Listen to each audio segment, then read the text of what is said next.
Hadirin dipersilakan duduk kembali.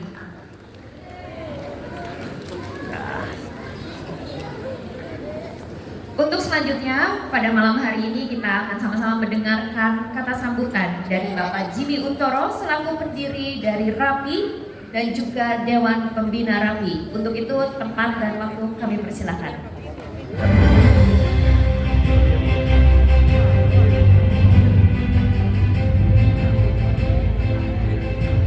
Selamat malam Bapak Ibu sekalian yang kami cintai dan kami hormati. Salam Pancasila. Salam.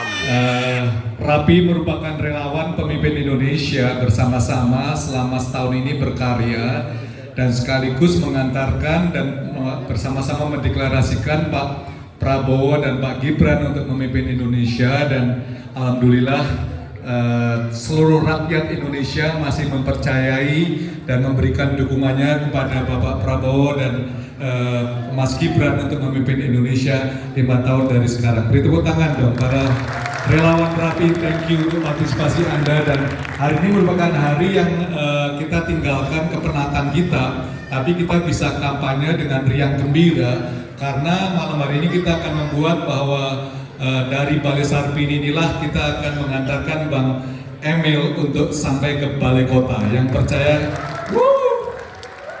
jadi Redo 1, dan saya yakin bahwa partisipasi daripada Bapak Ibu sekalian malam ini sangat penting sekali bagi kita semuanya, dan khususnya untuk deklarasi yang akan kita buat bersama-sama.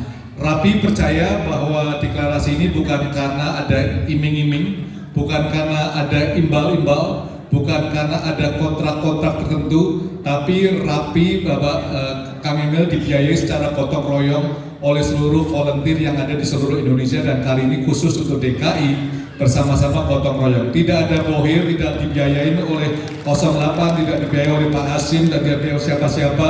Ini demi Allah semuanya adalah dibiayai oleh para relawan yang hadir sebagian ada di tempat ini, dan ini merupakan kebanggaan kita bersama-sama sebagai pembangun bangsa dan negara kita yang kita cintai, Indonesia.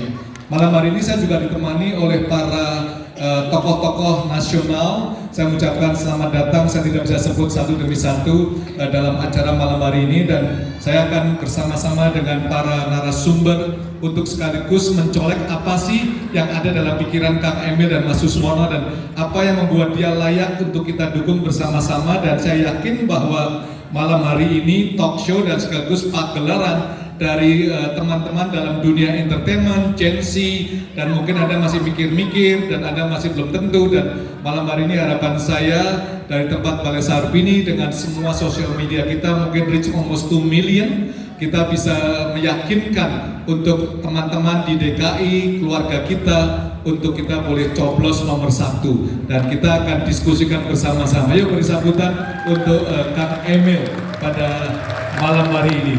Tanpa mengundang dan membuang waktu lagi, saya akan mengundang para narasumber pada malam hari ini untuk mendampingi saya, dan saya akan undang untuk Kang Emil, dan kita akan bersama-sama membicarakan pada hari yang berbahagia ini. Apakah acaranya mau begini? Let's go. Iya.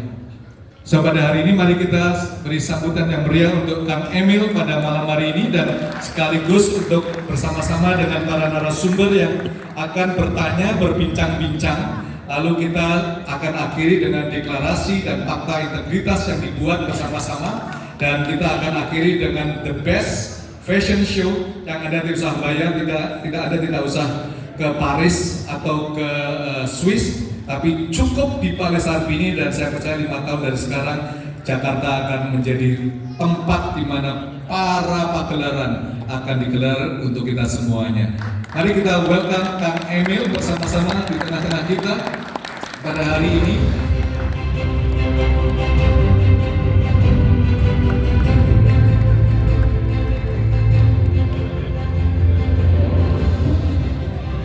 Dengan hormat saya juga mengundang Ibu Poppy Dasono, seorang entrepreneur, fashion designer, bersama-sama pada hari ini yang sudah tidak asing bagi kita semuanya. Welcome to the stage Ibu Poppy. Bersama dengan saya Bro Buba Alfian, international creative artist yang sudah menjadi belantara dan klinik dimanapun juga. Ditemani juga dengan Baby Kristami, Miss Global Indonesia, dan Angel Peter Indonesia Singers.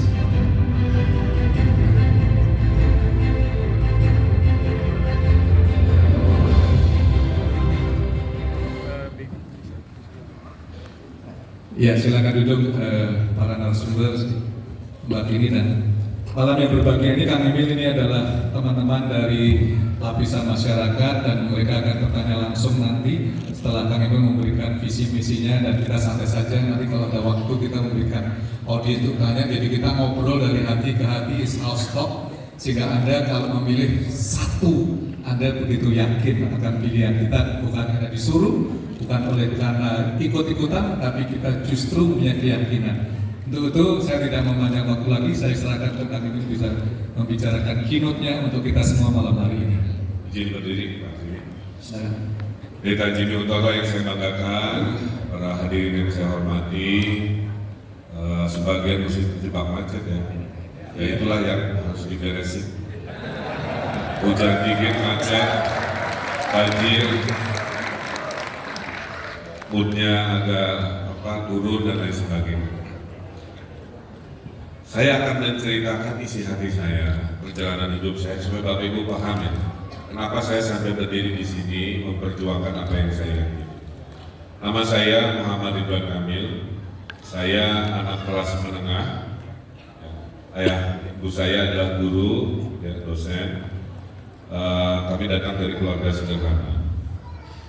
Saya punya kakek di Jawa Barat, seorang ulama, mewariskan saya 9 pesantren keluarga.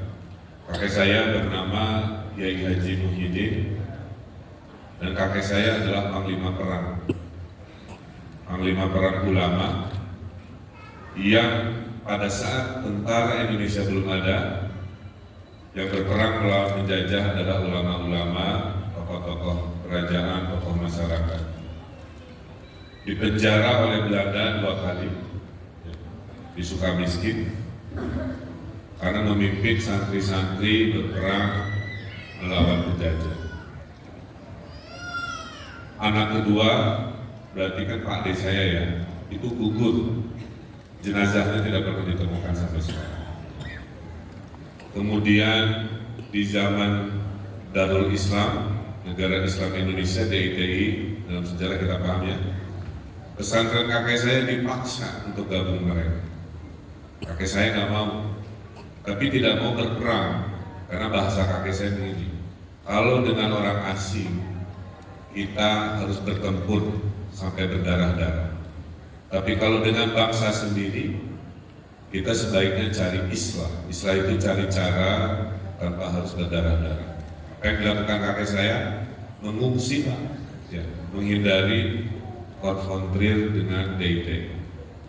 Di zaman PKI, paman saya dibunuh, Pak, oleh gerombolan PKI, Partai Komunis Indonesia. Ini jarang orang yang tahu, Pak. Jadi keluarga Ridwan Kamil ini, Pak, sudah berkorban nyawa 2 keluarga kami demi tegaknya NKRI, berkorban kebebasan kakek saya di penjara bertahun di Sukamiskin. Nasihatnya hanya 2, jaga agama, bela negara. Jadi saya cucu yang ke-50, pastilah kepada siapa-siapa yang mengganggu keutuhan NKRI, baik yang kanan yang tadi mau menghancurkan pesantren kakek saya, baik yang paling kiri yang membunuh paman saya, itu pasti saya lawan. Itu sikap saya hari ini, biar paham kami datang dari keluarga seperti itu. Saya kelas menengah, saya hanya punya ibu sekarang, ya saya sudah meninggal dunia. Ibu saya adalah guru pertama dan guru selamanya saya. 3 hari lalu, Mbak Grace, ibu saya datang nginap di tempat di rumah adik saya. Panggilnya Emil. Dan ibu saya tidak pernah mau, Pak, menyebut sebagai ibunya pejabat. Pernah lagi datang, Pak. Namanya ibu cucu ya. Ibu cucu, ibunya gubernur Jabar. Saya bukan ibunya gubernur Jabar. Saya ibunya Ridwan Kamil. Jangan-jangan ibu jabatan. Nah, itu saya kasih. Bagi beliau apapun judul dunia saya, tetaplah ibunya si saya. Apa nasihatnya minggu ini, Pak? Ini pakai tim saya. Emil, gimana kampanye? Semangat, Bu. Ya, mohon doanya saya coba. Ibu saya bilang, ingat ya, niat menjadi gubernur itu bukan jadi gubernurnya, tapi menggunakan jabatan gubernur supaya kamu bisa meluaskan kebaikan. Gunakan jabatan gubernur supaya kamu bisa memberantas kemiskinan. Niatnya harus itu, bukan niat mengejar jabatan. Makanya segala sesuatu dalam hidup ini dimulai dari niat. Ibu saya itu contoh perempuan luar biasa. Satu-satunya perempuan di SMA-nya tahun 50-an. Jadi kalau ada foto reuni itu satu aja, Pak, sisanya laki-laki. Kemudian masuk ITB 59, sampai sekarang tertua alumni farmasi. Nah, kalau dalam teori genetika kan crossing, Pak, genetika ibu ke anak laki-laki. Jadi kalau saya semangat begini gimana ya, itu dari air susu ibu saya yang melahirkan saya. Makanya ASI penting, ya. ASI air susu ibu tidak pernah tergantikan. Kira-kira gitu. Nah, kemudian saya lulus di ITB di bidang arsitektur. Makanya kerja saya berimajinasi. Kerja saya mendesain bangunan dulu. Imagination is always my business. Before I imagine about design building, space, city, sekarang I design about the future of my people, the future of my country, kira-kira begitu. Tapi bisnisnya sama imajinasi. Setelah saya lulus ITB arsitek, saya ke Amerika, dapat beasiswa. Tinggallah saya di New York, ya, bekerja di sana. Anak pertama saya, Emeril Khan Mumtaz, yang sudah almarhum itu, lahir di sana. Saat saya diberhentikan dari kantor, ya, pas lahiran Eril itu, karena bukan saya dipecat karena tidak berprestasi, Pak, karena si kantor saya lupa memperpanjang visanya. Jadi saya korban situasi. Jadi saya kerja UMR, Ridwan Kamil itu pernah kerja UMR. Jadi pada saat ibu cinta hamil Eril 8 bulan, kami itu lahirnya harus di RSUD untuk orang miskin. Tapi sebesar-besarnya Amerika, maaf ya, ya rumah sakitnya kayak Padang. Jadi di bangsa orang-orang miskin kota. Jadi Ridwan Kamil pernah jadi orang miskin kota. Anak saya yang pertama lahir di bangsa orang miskin kota, nggak bayar, karena kalau bayar harus bayar 100 juta, ya mahal, punya uang dulu. Nah, itu proses. Istri saya kerja jadi kasir Pak, di toko India, kerja 1 hari di mana di sebuah kafe, baru sehari baru dipecat Pak. Karena waktu lamaran disuruh bikin kopi.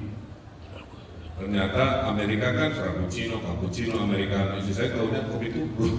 Jadi 10 orang Amerika ngantri dengan berbagai orderan, dikasihnya kopi tubruk ala Indonesia, langsung besoknya diberhentikan.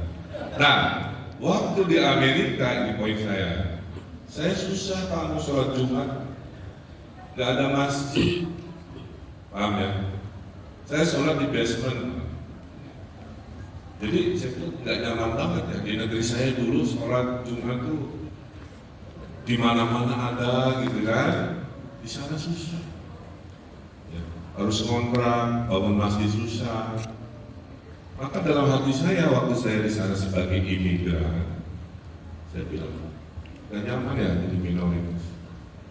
Suatu hari kalau saya jadi pemimpin negeri saya bilang, saya tidak mau rakyat saya merasakan ketidaknyamanan yang saya rasakan. Makanya nanti saya contohkan pembelaan saya kepada mereka-mereka yang perlu dibela oleh kepancasilaan kita. Jadi kalau ada yang nanya ya, oh emang Pak Ridwan tahu perasaan kami umat Kristiani di sana? Saya pernah di posisi itu Pak, tapi tidak di negeri ini, di negeri orang. Yang memperlakukan saya Muslim juga begitu. Dan maka saya berjanji saat itu supaya perasaan yang saya rasakan tidak nyaman itu tidak boleh terjadi. Nah, kemudian saya di sana mendesain kota-kota global Pak. Memang ilmu saya itu. Saya pernah mendesain di Tiongkok lebih dari 30 Pak. Saya sebutkan kotanya yang pernah saya desain, coba tampilkan. Di Shanghai saya ada, di Hong Kong saya ada, di Macau saya ada. Nah ini di Beijing sudah terbangun kayak SCBD dari garis tangan kami, saya masih ingat. Ini di Arab Saudi, ini di Kunming. Kunming itu dekat Vietnam. Ini di Ningbo, ini ke arah Korea. Ini kota waterfront. Dulu saya kerjanya begini Pak, ini di Shanghai, dibayarnya pakai dolar. Ini di Shaoxing, ini di Singapura, ini di Marina Bay, dulu ini di Timur Tengah, ini di Thailand. Nah setelah 7 tahun, kling telepon ibu saya, kamu harus pulang. Kenapa? Ilmu kamu udah cukup, pulang aja pokoknya, bangun negeri sendiri. Saya kalau nggak pulang Pak, saya mungkin jadi warga di sana, jadi CEO perusahaan multinasional. Ya udahlah kan, saya pulang ikut ibu saya nasihat. Setelah saya pulang Pak, saya diminta jadi penasehat Pak Sutioso Pak. Ridwan Kamil ini penasehat Pak Sutioso 2 tahun, penasehat Pak Fauzi Bowo 5 tahun. Apa yang dinasehati tadi tata kota. Kerja saya tiap Rebo Kemis, rapatnya di Tanah Abang, di Jatibaru. Apa yang saya lakukan Pak? Meriksain gedung SCBD yang mau dibangun, meriksain kedutaan Amerika yang mau dibangun, meriksain kedutaan Australia. Jadi saya tahu jeroan kedutaan Australia sampai ke bangka-bangkanya. Setelah bagus, baru Pak Gubernur tanda tangan. Jadi saya menjaga Jakarta Pak, 7 tahun. Ridwan Kamil menjaga Jakarta sebagai penasihat Gubernur Jakarta. Setelah itu saya berhenti karena jadi wali kota Bandung.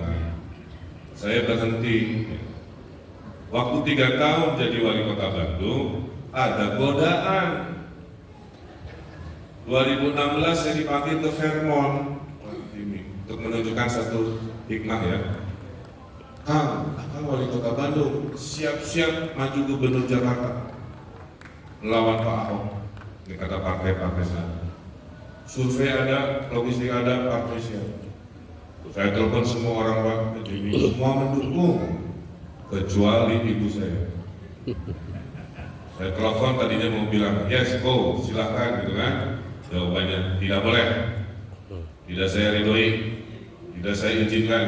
Saya tidak mau punya anak sebagai pemimpin yang tidak selesai.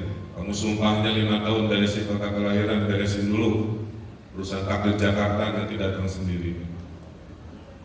Malam itu akhirnya saya lapor ke partai-partai, mau izin saya tidak maju 2017. Setelah itu partai itu mencari Pak Anies.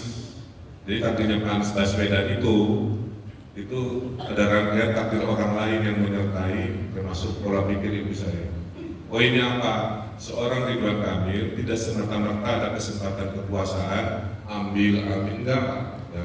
Ada hal lain yang perlu saya tunjukkan, yaitu value, keamanahan, kan? Menyelesaikan yang sudah disumpahkan.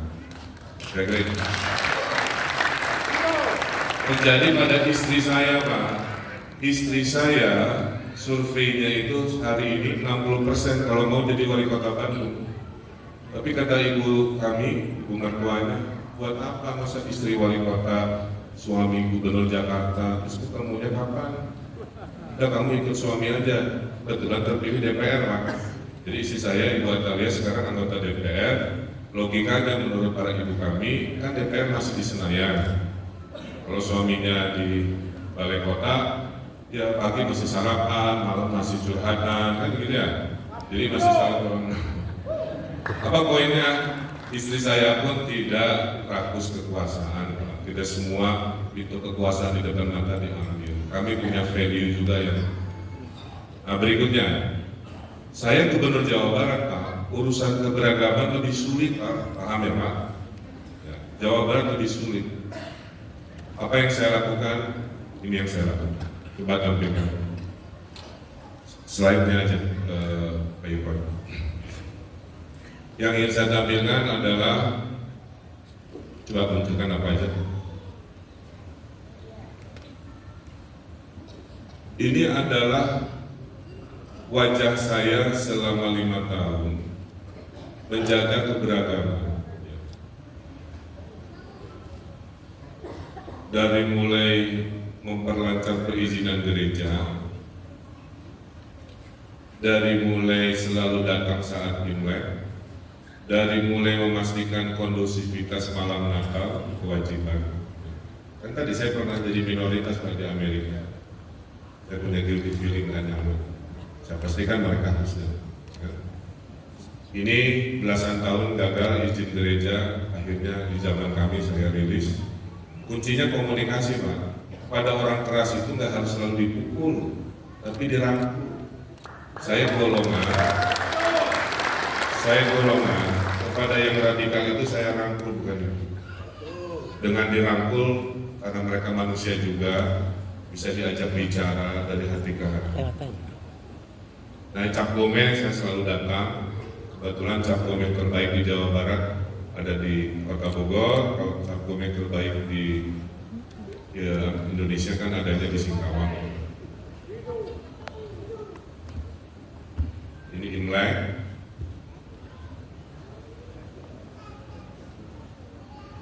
Wajah saya ini fleksibel Pak. Disangka orang Tionghoa sering, disangka orang Jepang di bandara pernah, di Hong Kong disangka orang Thailand suka, disangka orang Filipina, macam-macam. Jadi memang buka pasaran ya. Nah ini yang terpenting Pak. 3 tahun saya merangkul Pak, pemimpin-pemimpin radikal. Saya ajak bicara, saya ajak makan, saya ajak dialog, dari paksa dulu. Sekali, 2 kali, sekian kali. Akhirnya 31 pemimpin negara Islam Indonesia, NII, itu kembali ke Pancasila. Saya upacarakan supaya disebarluaskan bagaimana Ridwan Kamil dalam menghadapi keradikalan, caranya itu berdialog. caranya itu merangkul. Tugas pemimpin itu mewarnai, bukan diwarnai. Tugas pemimpin itu merangkul, bukan memukul. Tugas pemimpin itu mendekati, bukan menjauhkan. Pemimpin itu harus kayak jualan parfum. Orang yang dekat dengan si pemimpin pasti ke bawah harum, kira-kira gitu. Ya. Jadi itu.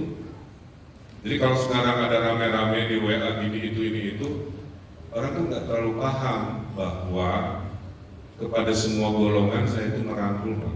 Yang paling kanan banget saya rangkul, Pak, supaya agak ketengahan, kan gitu.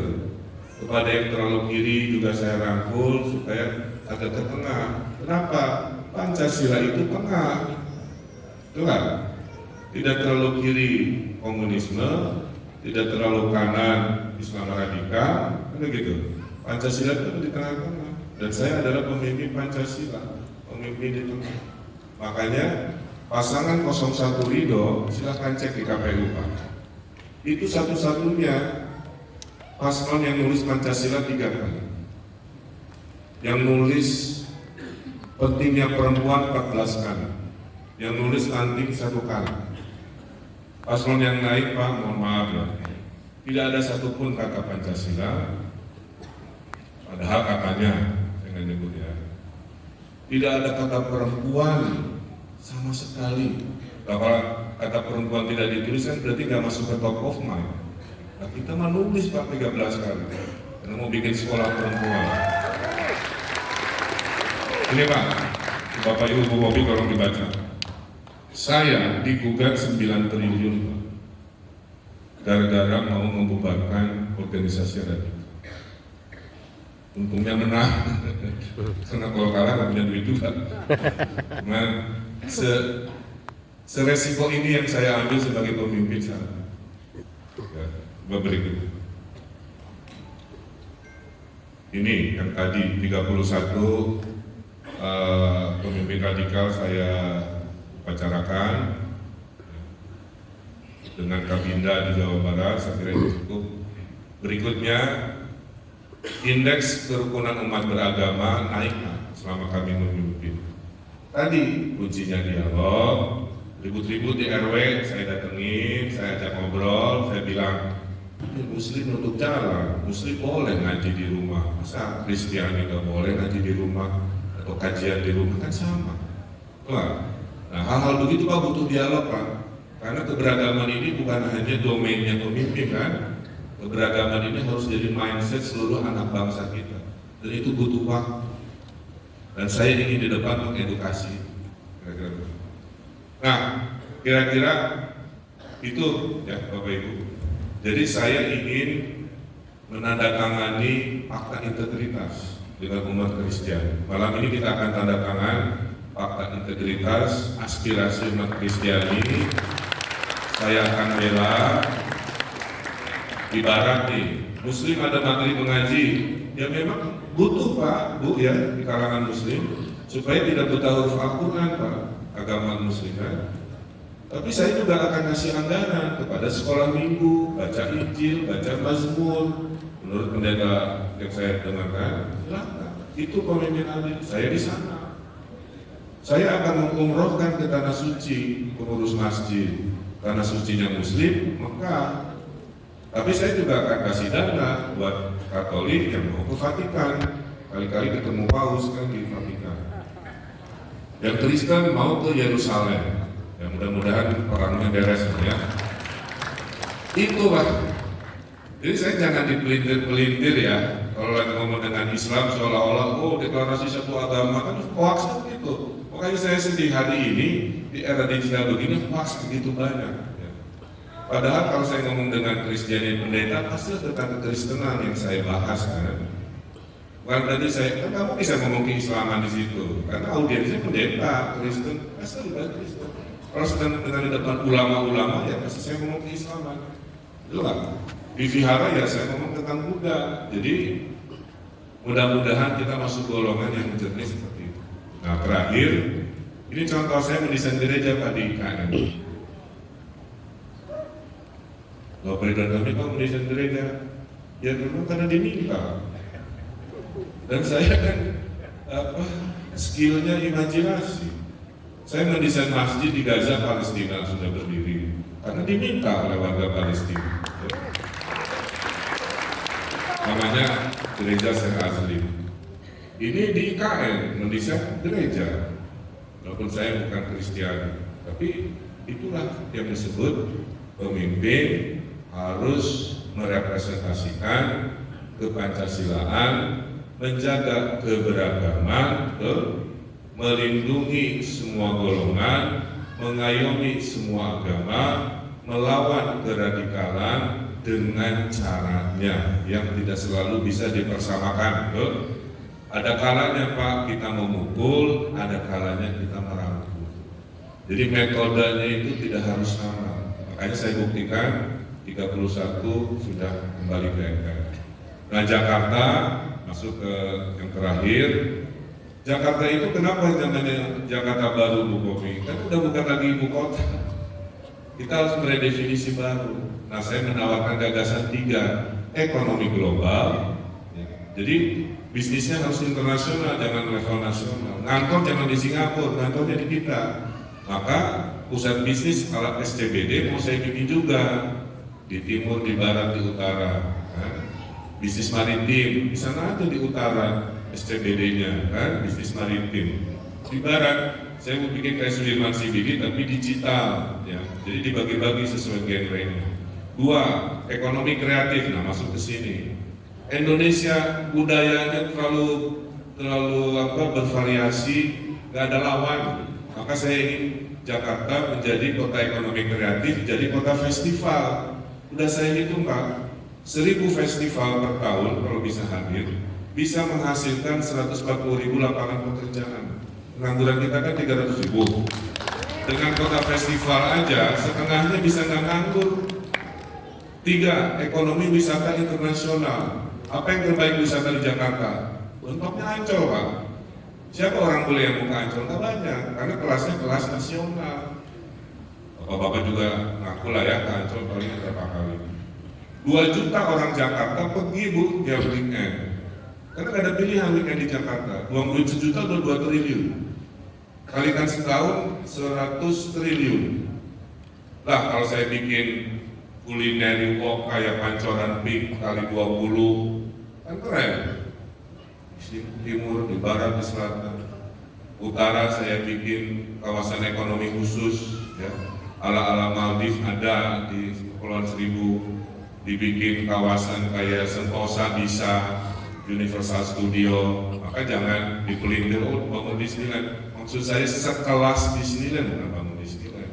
Sekelas itu artinya bukan hanya Trans Studio gitu, tapi kelasnya itu harus kelas Universal Studio.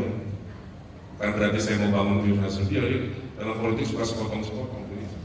Maksudnya kelas itu. Nah, apa yang terjadi? Kalau ekonomi global, gabung ekonomi kreatif, gabung ekonomi wisata internasional, itu lapangan pekerjaannya Pak 1 juta yang akan kami tawarkan. Pengangguran Jakarta 300.000, lowongan pekerjaan pasangan Ridho siap 1 juta. Nah, itulah semangatnya. Rumah, kenapa Jakarta macet? Karena jarak rumah ke kantor jauh. Kalau jarak rumah ke kantor dekat nggak ada macet, sederhana kan? Jadi yang saya lakukan adalah densifikasi Jakarta supaya kantor ke rumah dekat. Caranya gimana Pak Ridwan? Rumah-rumah yang 2 lantai mau saya bolehkan sampai 6 lantai misalnya, sehingga 2 lantainya pemilik yang lama, 4 lantainya kos-kosan. Bayangin Tanah Abang yang cuma 2 lantai, karena peraturan gubernur boleh 6 lantai, ya kerja Sudirman Tamrin kan nggak usah di Depok rumahnya, cukup di Tanah Abang, ngekos, nyewa di lantai 4, lantai 6, itu dikalikan ribuan rumah Bapak Ibu, itu akan mengubah pola pergerakan warga Jakarta. Digabung membangun hunian di atas pasar yang masih 1 lantai 2 lantai, digabung dengan perumahan di atas stasiun yang hanya 1 lantai, itu akan membuat Gen Z bisa punya mimpi lagi tinggal di tengah kota Jakarta. Kemacetan berkurang, polusi berkurang, stres berkurang, karena Jakarta juara dunia, stresnya ranking 9. Jadi saya ingin Jakarta itu bahagia Pak, mengurangi stres.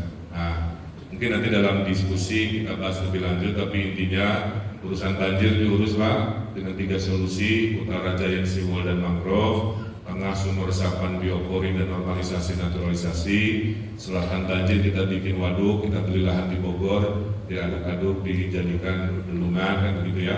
Polusi nanam 3 juta pohon, karena yang rindang hanya Jaksel, utara barat bersama. Waduh, saya sakit 3 minggu batuk kemarin.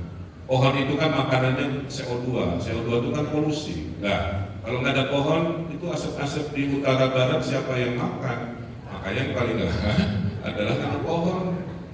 Nanti relawan pemimpin Indonesia bantu saya nanam jutaan pohon di Jakarta, siap ya Pak? Siap. Dan bisa nggak pakai duit dari APBD? Kenapa? Saya jual ke carbon trading. Barang siapa nanam pohon, korporasi 1 juta pohon, itu dia bisa meng-offset pajak karbonnya. Yang bilang ke saya orang tambang sendiri para pendosa karbon. Pak, nanti nanam pohon kasih ke saya Pak. Kenapa? Saya butuh buat meng-offset pajak karbon Pak. Terus saya kan seneng kan? Kotanya akan turun suhunya 2 derajat, polusi berkurang, terus kolaborasi terjadi. Itu saja dulu saya kira ya. Memang kalau dikasih kesempatan saya ngobrol bisa sampai subuh. Tapi poinnya ini penting tentang saya tadi punya sejarah keluarga ya Pak. Saya datang dari keluarga pahlawan walaupun tidak diberi bintang, tapi bagi saya kakek saya, 2 keluarga saya bukan pahlawan. Saya punya ibu yang menasehati supaya tetap teguh pada niat, jangan haus kekuasaan.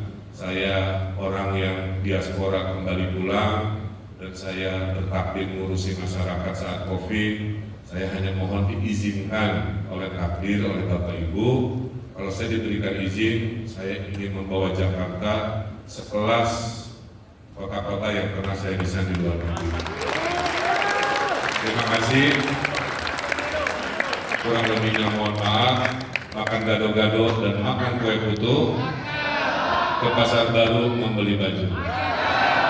Pasangan Ridho adalah nomor urut 1. Paling siap membawa Jakarta baru semakin Nyaman soal. Kita langsung saja para panelis bisa ngobrol karena waktu jalan terus. Bang Emil harus ke next meeting. Mungkin dari 3 pertanyaan dikurangi 1 pertanyaan gitu ya. Nanti kalau semakin asik karena sebentar lagi nanti setelah deklarasi integritas semuanya akan ada akhirnya dengan the best fashion show untuk merasakan bagaimana Jakarta the next 5 years dipimpin oleh Bang Emil. Saya langsung aja mulai dari Gen Z, Baby Kristami, silakan Beb. Selamat malam, Kang Emil, biar akrab. Selamat malam Bapak Ibu semua yang hadir. Perkenalkan, nama saya Baby Kristami. Kebetulan kemarin kita sempat berdiskusi sebentar melalui video call. Waktu saya dinner juga bersama Pak Jimmy, bersama juga dengan Pak Menteri, Pak Marwarar Sirait. Dan saya cukup terbuka juga dan saya berterima kasih kepada Kang Emil bisa memberikan kesempatan saya untuk berada dalam satu panggung dan bisa berdiskusi langsung. Nama saya Baby Kristami, saya dengan bangga mewakili Indonesia di ajang Miss Global 2024. Mungkin banyak yang belum tahu kalau ajang kontes kecantikan itu tidak hanya berfokus pada kecantikan atau keindahan yang dipandang mata saja, namun juga tentang what we can give back to the society, apa dampak yang bisa kita berikan kepada orang banyak ketika crown, title, dan tanggung jawab itu diberikan Kang Emil. Maka dari itu, saya sebagai Miss Global Indonesia 2024 tentunya concern dalam hal pemberdayaan perempuan, woman empowerment. Dan dalam aspek yang lebih fokus yaitu pendidikan literasi finansial. Karena yang saya temukan, banyak sekali perempuan di Indonesia yang menjadi korban pinjol ilegal. Dan ini cukup membuat hati saya sedih karena ternyata walaupun kesetaraan gender terutama di Jakarta ini terlihat adanya peningkatan yang terjadi di lapangan, Kang Emil, pemberian kesempatan untuk bekerja itu ternyata tidak cukup karena datanya posisi wanita dalam sektor formal itu masih sedikit. Masih banyak wanita yang menempati posisi informal, seperti asisten rumah tangga, lalu juga buruh harian, yang dimana posisi ini masih perlindungan hukumnya terbilang lemah dalam pengaplikasiannya. Lalu untuk perempuan yang menempati posisi formal, mereka ada dalam posisi non-essential, misalkan admin, lalu front office. Kesempatan mereka untuk mendapatkan promosi yang lebih baik, posisi strategis dalam pengambilan keputusan itu kecil dibandingkan dengan saudara-saudara kita bergender laki-laki. Dan yang menarik juga, kemarin pada saat debat Pilgub Perdana, Kang Emil sempat bilang ini konteksnya kesetaraan gender, yaitu Kang Emil bilang ingin Jakarta berkeadilan. Kalau ada masih ditemukan ketidakadilan dalam kesetaraan gender, laporkan, diskusikan. Dan pendidikan menjadi kunci yang penting dalam kesetaraan gender. Maka dari itu saya mengapresiasi sekali program unggulan Kang Emil, mulai dari ada kredit mesra, pendidikan untuk perempuan, namun juga langkah-langkah yang diambil oleh pemerintah daerah khususnya di Jakarta, saya juga apresiasi, terlihat bahwa adanya peningkatan dalam kesetaraan gender. Namun lagi-lagi yang terjadi di lapangan ya seperti yang saya bilang Kang Emil. Ditambah kalau kita melihat data. Bisa langsung pertanyaannya, Bibi? Oke. Question, please. Sedikit lagi ya, boleh ya Kang Jimmy, karena ini benar-benar yang menjadi concern di hati saya, Pastor. Ya, jadi kalau saya persingkat sedikit juga, kita melihat peran perempuan di parlemen juga masih sedikit. Target 30% yang diamanatkan undang-undang itu belum saja kita achieve. Pemilu terakhir 2024 angkanya 22%. Dan itu tentu berpengaruh terhadap pembuatan kebijakan yang bisa merepresentasikan perempuan. Pertanyaannya Kang Emil, apa yang Kang Emil tawarkan, langkah-langkah konkret, lalu juga kebijakan yang bisa memberikan akses terhadap perempuan menempati posisi strategis di berbagai sektor, tidak hanya memberikan kesempatan bekerja, dan perlindungan hukum seperti apa untuk perempuan yang ada di posisi sektor informal. Terima kasih.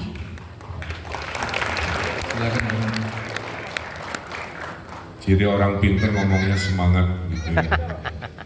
Ini saya tuh kalau bicara memang kalau duduk jadi kurang ini, pasti jawab berdiri lagi ya, nggak apa-apa ya. Mohon maaf.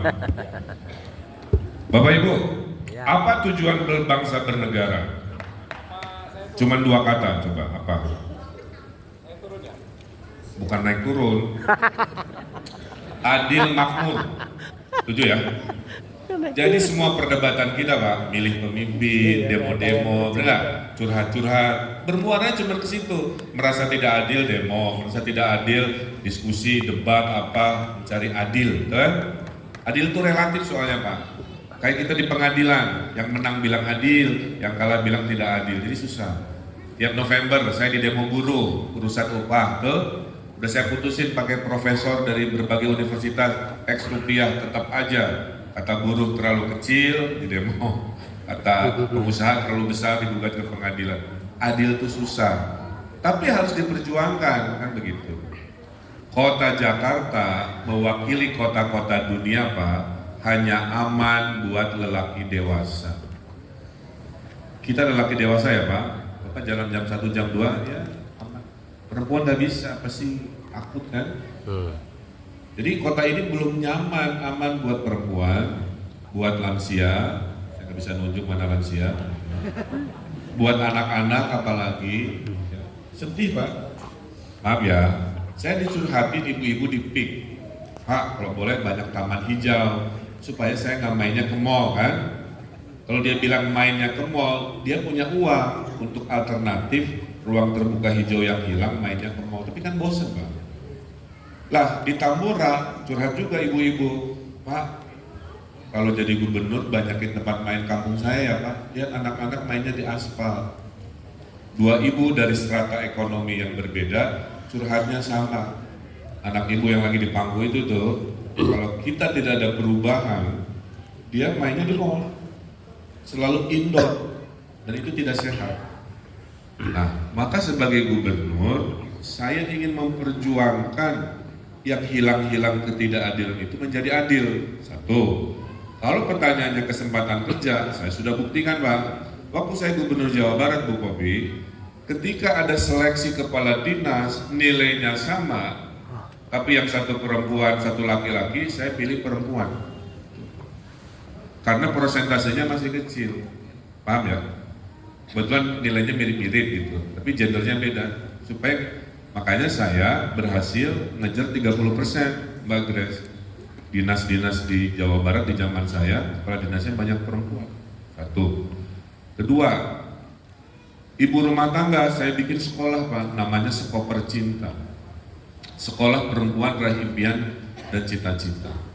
75.000 itu saya wisuda. Wisudanya itu pakai kayak universitas gitu, supaya ibu-ibu kampung tuh bangga Bu diginiin sama gubernur gitu kan. Ada fotonya di studio gitu kan. Di mana sekolahnya? Di Balai RW, Pak. Di TikTok pernah saya terharu, Pak. Si ibu-ibu tuh pagi-paginya selalu ngangon kambing. Kambingnya ditali dulu di Balai RW, saking ingin sekolah tuh, Pak. Jadi kambingnya diurusin dulu, setelah itu dia sekolah. Apa materinya? Pendidikan, keluarga yang harmonis, Pak. Supaya suaminya nggak kena judi online. Kan sekarang suaminya korban judi online, perempuannya korban pinjaman online. Judi online bikin perceraian tinggi. Uang yang harusnya beli beras, beli susu, dihabiskan ke judi online. Slot atau apapun namanya ya. Ini yang bahaya per hari ini gitu. Kemudian di sekolah perempuan itu Bu Grace ada kurikulum deteksi radikalisme lagi nih Pak Jim. Jadi saya ngelawan radikalisme itu multidimensi Pak. Karena apa? Kadang-kadang teroris suka datang ngumpulnya itu di tetangga pura-pura namu sekian bulan tiba-tiba lagi ngerakit kan begitu.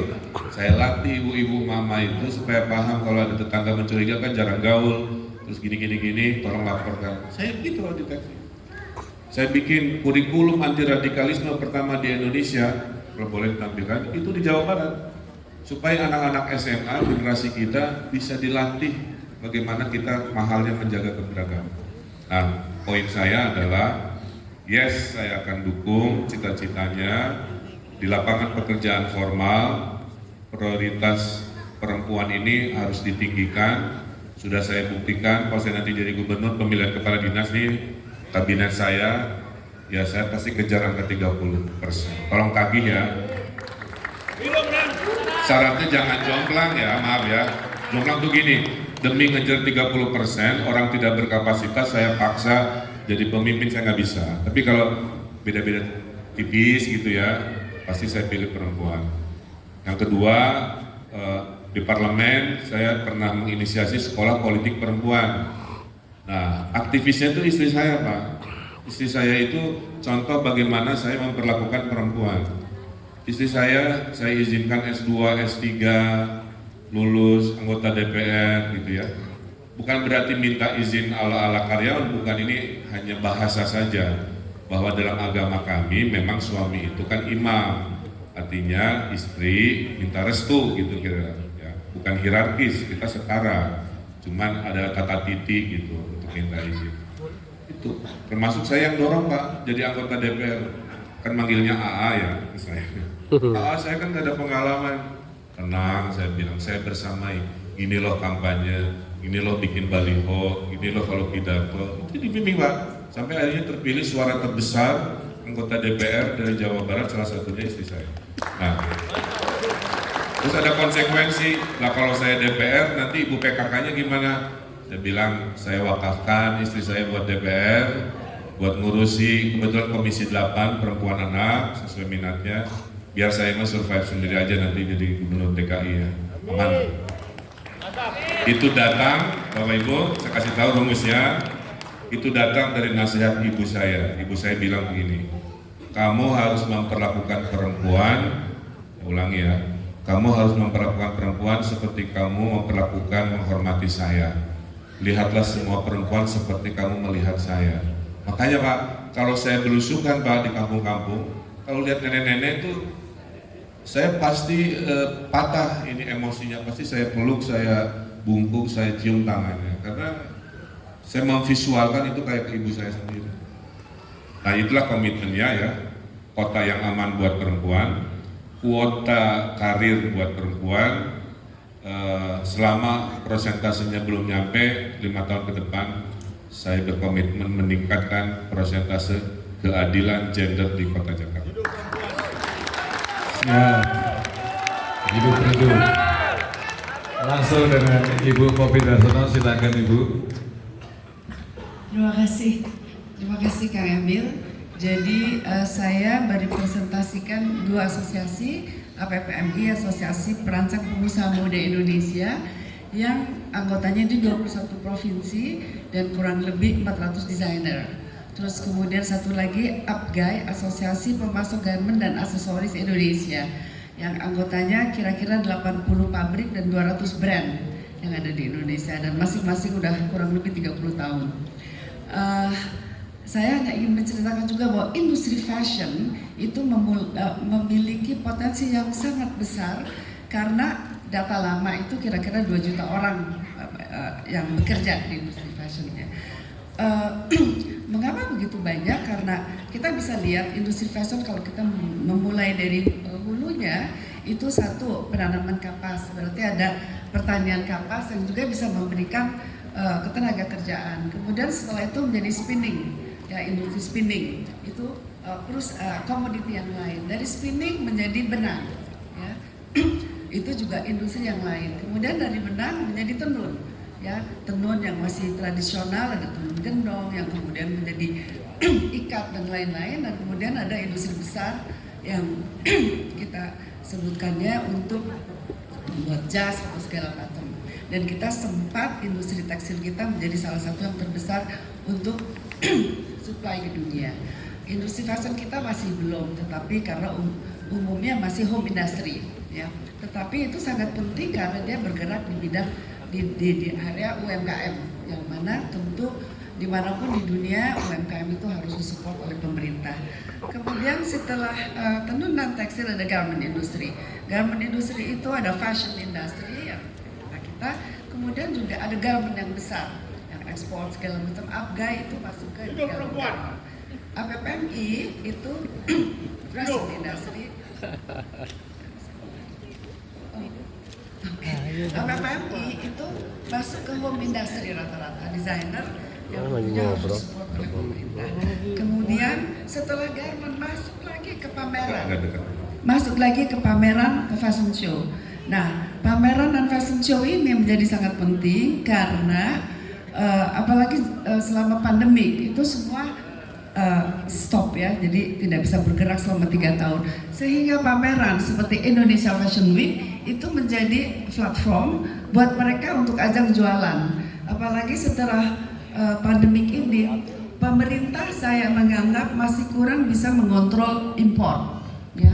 Import yang baru-baru ini ada 18.000 kontainer, ya. Itu betul-betul menghancurkan industri kita. Dan pasti Kang Emil tahu tekstil di mana, di Bandung juga banyak sekali tutup. Kenapa?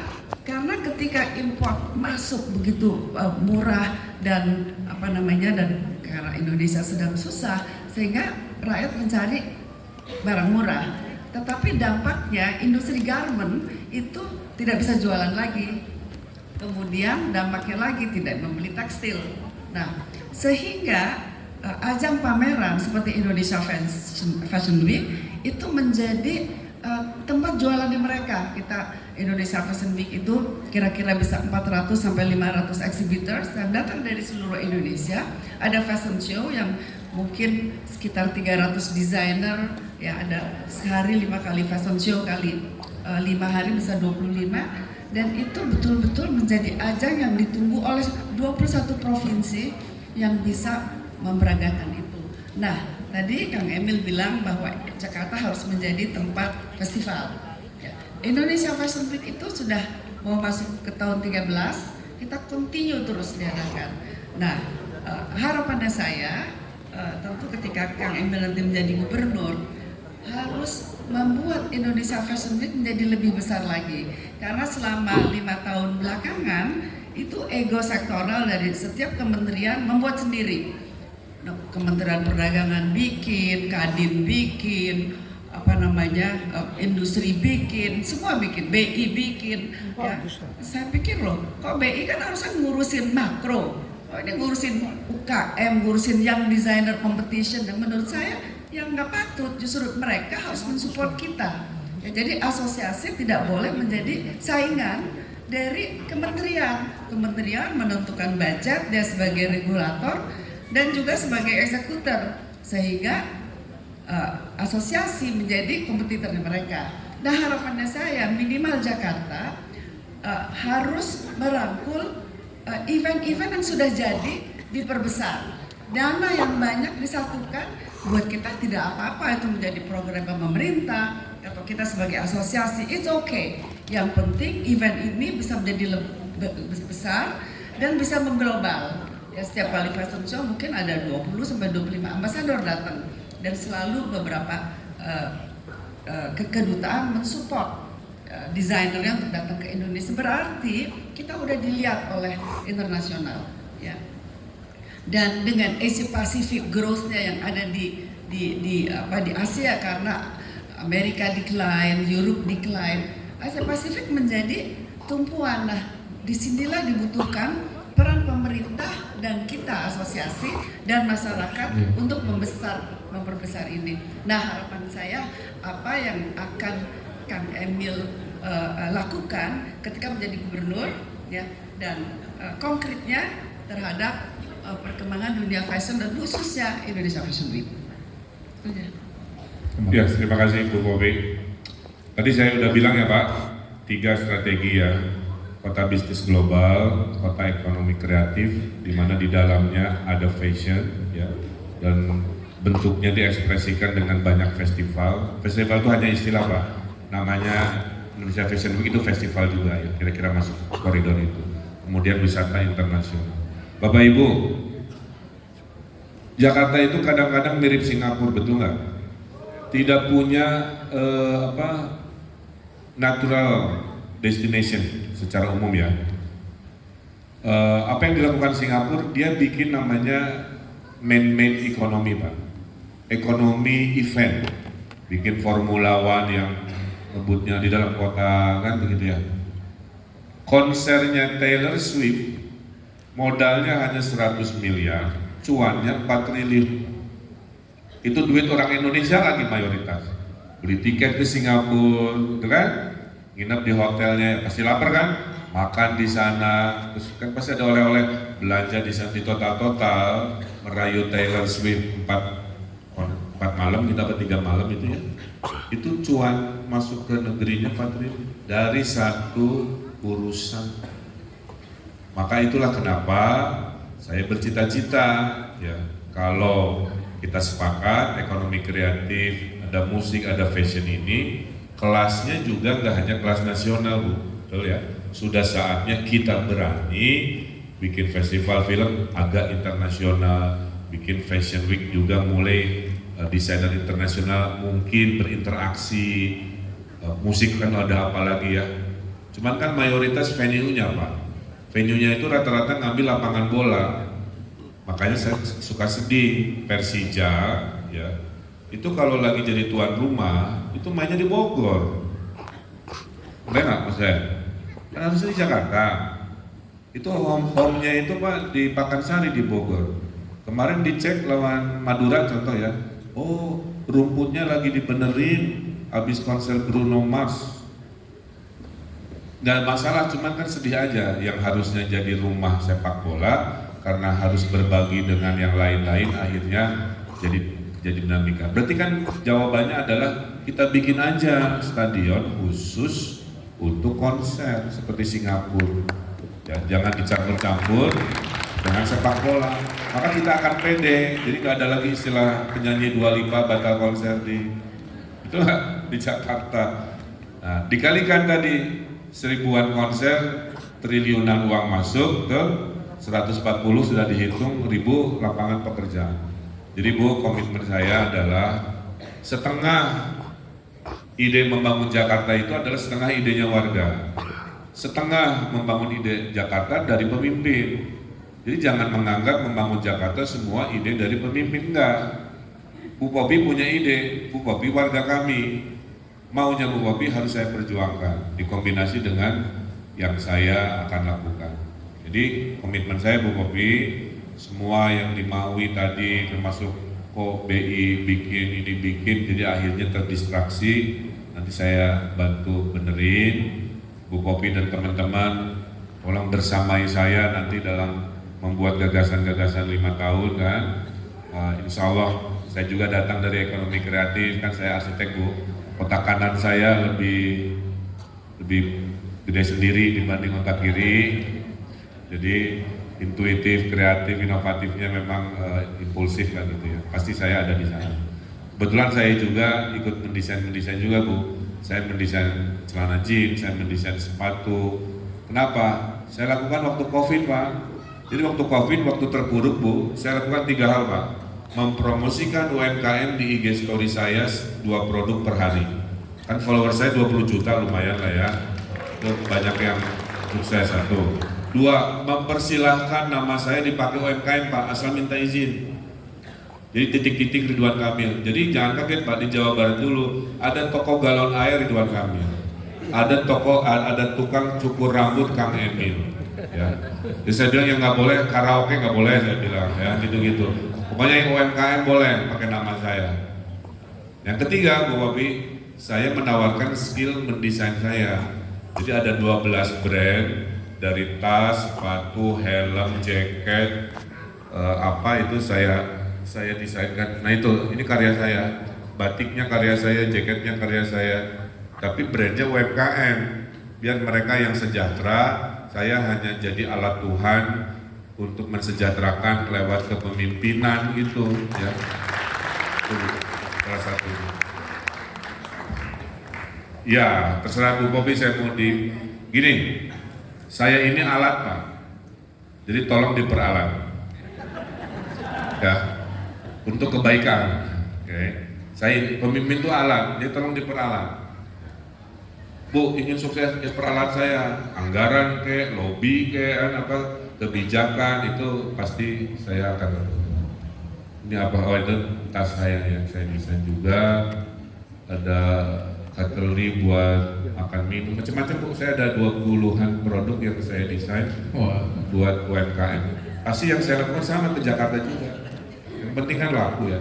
Termasuk pasar-pasar kan sepi Pak, Tanah Abang apa itu kan. Solusinya 2, 1 bikin banyak acara di sana supaya secara fisik orang mau datang. Kedua, melatih juga digital. Jadi kombinasinya jualan fisik ala-ala konvensional, tapi sambil dia TikTok live, jualan di Tanah Abang, dilatih juga. Jadi cuannya 2, 1 yang menjual kepada yang datang, 1 beradaptasi kepada cara baru kan. Nah, insya Allah itu akan meningkatkan kesejahteraan. Makasih. Wow, waktu terus bergulir dengan cepat saja. Berubah Alfian, silakan. Saya boleh berdiri? Saya kalau duduk ini agak nervous. Biasanya saya ngobrolnya di depan ibu-ibu ngejar make up, sekarang di depan para politikus jadi deg-degan banget. Tapi saya sangat berterima kasih malam ini bisa mendapatkan kesempatan besar ini. Saya sangat mengagumi banget Bapak Ridwan Kamil. Banget. Support beliau nyata kepada saya. Tapi saya baca aja ya, saya biasanya jarang baca tapi ini baca. Karena di seluruh format. Selamat malam Jakarta. Terima kasih banyak Bapak Ridwan Kamil untuk kesempatan besarnya bisa saya berada di sini. Tadi saya miss banget dengan visi dan misi Bapak. Sebenarnya pertanyaan saya udah kayaknya terjawab. Saya Boba Alfian, saya seorang makeup artist, saya seorang desainer, kreatif director, TV host dan juga director salah satu karnaval terbesar di dunia. Saya berkecimpung di industri pageant dan juga karnaval yang terbuat dari bahan-bahan recycle, dan ini sangat erat kaitannya dengan industri beauty dan fashion yang mana ini sangat besar impactnya untuk pariwisata, pelestarian budaya dan juga lingkungan, serta bagaimana SDM Indonesia bisa dilihat dan dihargai serta diakui kualitasnya oleh dunia, sehingga kita bisa makin menyuarakan banyak hal baik untuk dunia dan bahkan membuat kesetaraan gender, membuat banyak wanita semakin punya banyak posisi penting di semua bidang di industri ini. Baru-baru ini Official Putri Indonesia dalam kurun waktu kurang dari 3 bulan kita sudah mendapatkan 3 Crown Beauty Pageant dunia, dan ini berkat bantuan Pak Ridwan Kamil, sampai saya kemarin di collab di Instagram, saking saya terharunya. Terima kasih banyak Bapak. Salah satunya dari Jawa Barat. Jangan nangis. Saya emosional banget. Dan ketika perwakilan kita menang, bukan nama perwakilan kita yang disebut, tapi negara kita, Indonesia. Dan ketika itu terjadi, Indonesia didengar oleh seluruh dunia. Dan kemenangan besar ini sangat disupport oleh Bapak. Terima kasih banyak Bapak. Besar sekali support Bapak kepada kami, masyarakat Indonesia. Selain itu, saya adalah direktur dari Jember Fashion Carnaval yang sudah menjadi salah satu karnaval terbesar di dunia dan menjadi pionir karnaval di Indonesia yang sekarang sudah mencapai hampir 20 karnaval di provinsi yang impact-nya juga sangat besar untuk Indonesia. JFC 2024 perputaran uang yang terjadi di Jember sebesar 120 miliar selama penyelenggaraan JFC dan mendatangkan hampir 2 juta wisatawan ke Jember, baik wisatawan dari Indonesia dan bahkan dari Venezuela, Brazil, Jepang, Singapura, Malaysia, dan beberapa negara lainnya. Dan impact besar ini terjadi juga karena berkat support besar dari Bapak Jokowi, Bapak Prabowo, Bapak Ridwan Kamil, Mas Didit Hadi Prasetyo serta Bupati Jember Bapak Hendi Siswanto dan juga Kemenparekraf. Dan perlu digarisbawahi, kami tidak memiliki bandara saat ini. Jadi sangat berharap nanti Bapak kan bilang tadi Bapak bisa diperalat. Saya pengen memperalat, siapa tahu di Jember nanti bisa diadakan karnaval bandara, maaf Bapak. Yang menarik, industri seperti ini juga memiliki efek berantai pada pertumbuhan UMKM lokal, dari pengrajin, pembuat kostum hingga pelaku kuliner. Mereka semua ikut terdorong untuk tumbuh secara organik karena adanya platform yang mempertemukan karya mereka dengan pasar yang lebih luas lagi. Ini adalah bukti bahwa industri kreatif tidak hanya soal seni tetapi juga alat pemberdayaan ekonomi. Saya melihat Jakarta dengan segala potensinya dapat menjadi epicentrum kegiatan kreatif berskala global. Dengan visi Bapak yang luar biasa terhadap seni dan budaya, saya yakin Jakarta bisa menjadi model pengembang industri kreatif yang mendunia sekaligus menciptakan ekosistem yang mendukung UMKM secara berkelanjutan. Bapak Ridwan Kamil, zodiaknya Libra, sama seperti Bapak Prabowo dan Mas Gibran. Ini pasti sangat bagus untuk Indonesia karena contohnya Rosa dan juga Prilly untuk Onsina, mereka Libra dan semua pegawai mereka punya rumah. Mereka tidak hanya mikirin diri sendiri tapi mikirin seluruh orang yang ada di sekitar mereka. Dan Bapak sudah banyak membuat infrastruktur banyak negara-negara besar menjadi lebih baik lagi. Dan saya yakin Jakarta akan semakin bagus. Masih mau pilih yang lain? Enggak kan?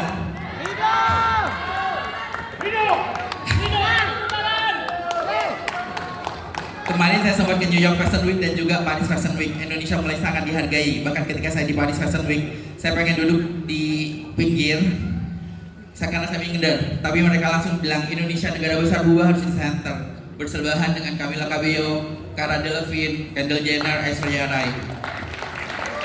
Dan ketika di Cannes Film Festival, selebriti kita berjalan bersama banyak selebriti besar di dunia. Bahkan ketika Cinta Laura jalan di red carpet bersama Eva Longoria, Kate Winslet, Jane Fonda, semua selebriti yang lain disuruh stop. Itu membuktikan Indonesia sangat dilihat oleh dunia sekarang.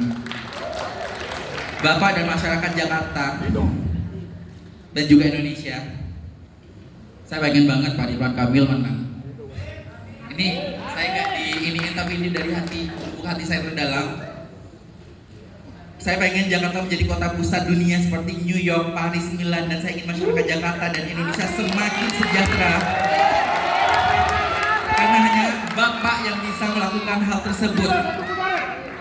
Dan kunci kesejahteraan Indonesia adalah dari Jakarta. Saya ingin semua orang di seluruh dunia secepat mungkin berkata, aku pengen kotaku seperti Jakarta. Sekarang pertanyaan saya Bapak, apakah memungkinkan untuk menginisiasi acara kreatif di Jakarta Bapak? Tadi udah iya, tapi saya pengen bikin karnaval juga di Jakarta Bapak, baik secara tahunan maupun bulanan yang tidak hanya membawa dampak pada pariwisata dan ekonomi kreatif, tapi juga memberikan uang bagi UMKM untuk berkembang sehingga juga bisa membuka banyak lapangan pekerjaan lagi. Dan pertanyaan selanjutnya, bagaimana strategi Bapak untuk mendukung industri kreatif khususnya kecantikan sebagai salah satu sektor yang dapat mendorong ekonomi kreatif? Dan Saya mempunyai visi misi untuk membuat industri beauty dan juga fashion Indonesia semakin besar. Bolehkah ada kesinambungan antara lokal produk dan juga internasional produk agar lokal produk bisa gampang untuk diekspor dan juga internasional produk dipermudah untuk masuk ke Indonesia, karena itu adalah salah satu masalah yang sangat besar terjadi sekarang. Terima kasih. Terima kasih.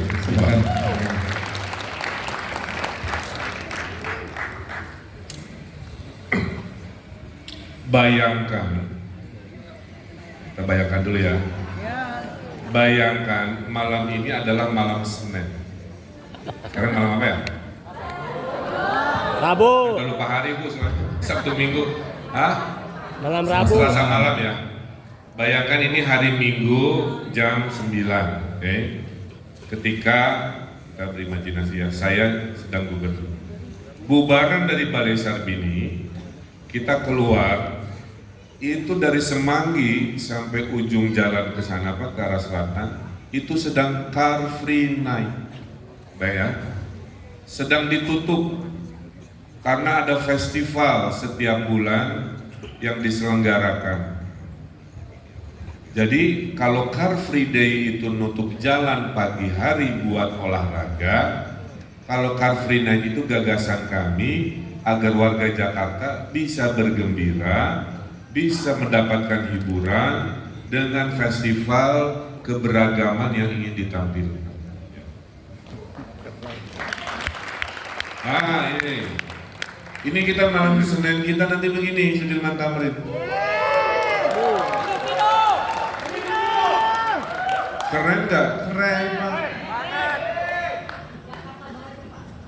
Bulan pertama Festival Sumatera, dari Aceh sampai Lampung, silahkan makanannya, tari-tariannya, musiknya, fashionnya, supaya orang tahu di Jakarta adalah pusatnya Indonesia. Walaupun Jakarta pindah ke IKN ibu kotanya, secara nyata Jakarta tetap pusatnya Indonesia, bisa digantikan. Disinilah nanti fashion ditampilkan, folklore ditampilkan. Ini bayangin ya Pak, kayaknya harus menang nih.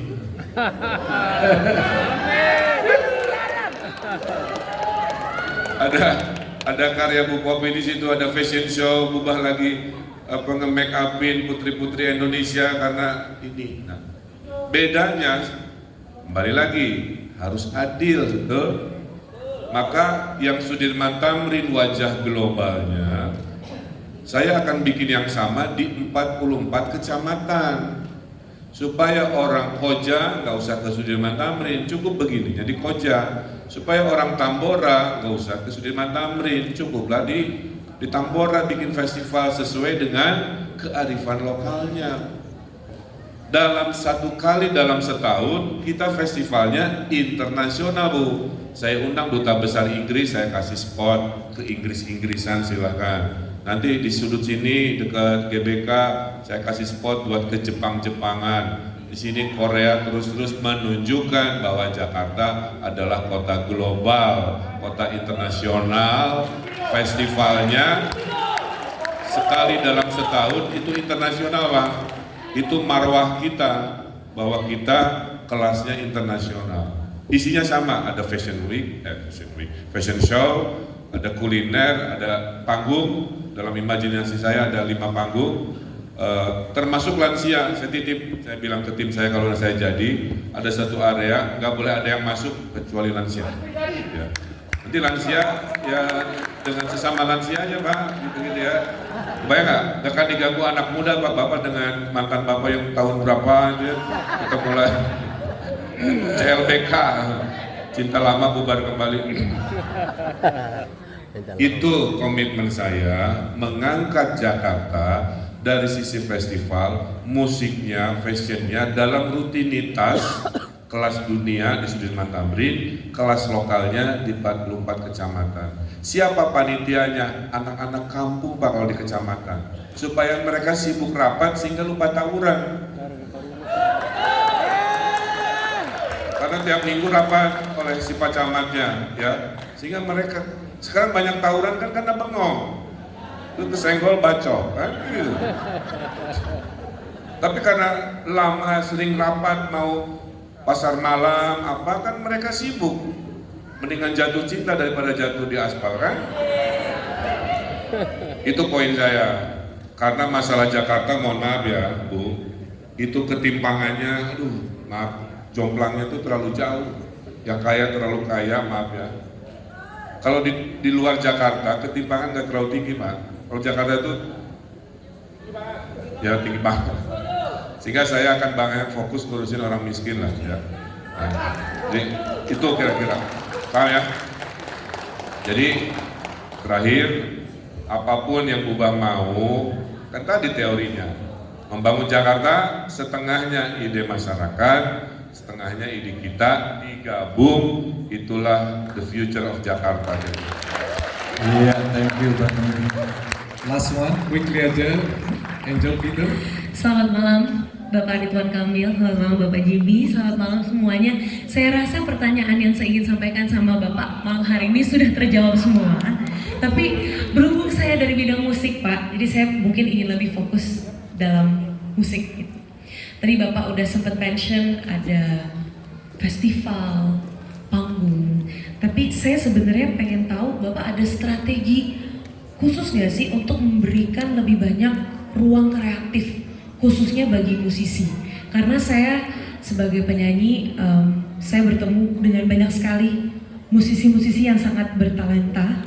Gak usah ngomongin Indonesia, satu Indonesia, tapi di Jakarta aja tuh banyak sekali gitu Pak. Tapi saya merasa platformnya masih kurang banyak dan masih banyak yang tidak terfasilitasi gitu. Kecuali kalau Anda sudah quote and quote sangat terkenal